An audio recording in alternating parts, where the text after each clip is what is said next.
From the very beginning of our battle against this virus, we have all been in this truly together.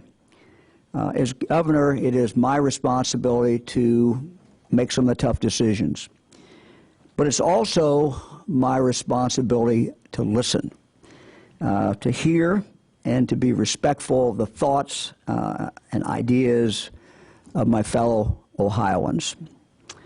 There is a wise old saying, and I'll quote, "None of us is as smart as all of us," end of quote. And so as we continue this journey together to battle this shared enemy that we face, that I talk about every day, my commitment to you is I will continue to listen. Continue to listen to your thoughts, continue to listen to your ideas as we move through this process. Listen to you as we try to work our way through this. There will certainly have to be and have been adjustments as we go. Within the last 24 hours, it's really become clear to me that a mandatory mask requirement for people who are shopping, going into a retail business, is offensive to some of our fellow Ohioans, and I understand that. I've also heard that for some people this is a difficult thing to do, and I got a call last night from a mom who I did not know, and we had a great conversation. I listened to her, and she talked about her son who is autistic. And she explained to me how he saw things, how he felt things, and that presented a real problem for him. So I get it. I understand. And so we made a decision that for retail customers, this is not going to be mandated. Government's not going to mandate that. It is best practices. And I want to spend a little time maybe talking about that.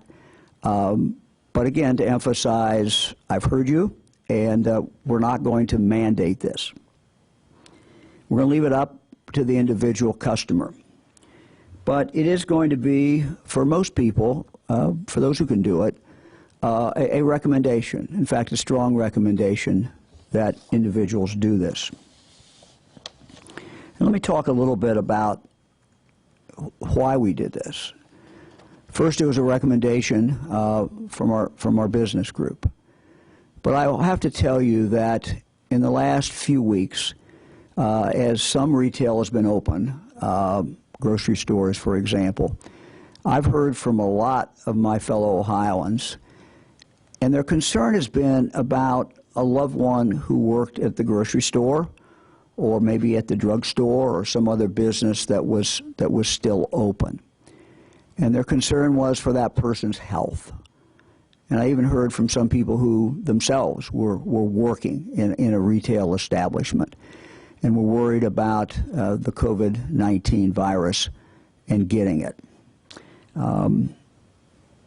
This is a particular concern when we know the fact that for some people at least, they can be carrying this virus. A customer can be coming in carrying this virus, and the customer has no idea that they have it, not showing symptoms in any way. And again, we worry about that person, of course, but we worry about the people who are working in the store as well. So it was for the protection of these employees, the people who are serving us every single day, that we made this decision. That original order was issued. And although it's not a mandate now, it is clearly in the best interests of Ohioans to wear a mask in retail. It gives added protection to others. And when you wear a mask, you're protecting those around you from possibly getting sick. Dr. Acton and others have explained that the wearing of the mask is not really so much to protect you, but is to protect others. And then, of course, if everybody's wearing the mask, then everyone is, in fact, protected. I've already stated this, but when I go out in public, if I go into a store, you know, I will wear this mask or one of the ones Fran has made. But again, it doesn't have to be one that has been made. It can be something that literally any kind of facial covering. I've recommended to the members of my family, ask them to do the same thing, because I think it is, at least in most cases, the best practice. I want to talk a little bit about the fact that throughout this, it's really been your individual actions that have truly made the difference. It's how we flatten the curve. We've accomplished a lot of different things. And it's been really your actions, things you've not done, that have gotten us where we are today. And your individual actions collectively are so much more important than any order I issue or Dr. Acton, the state government in any way issues. And so as we go forward into this new chapter where we're trying to get back, and we're trying to get back in business and get people back with their jobs, it's not only equally important, but it's more important what you do and how careful you are during this period of time.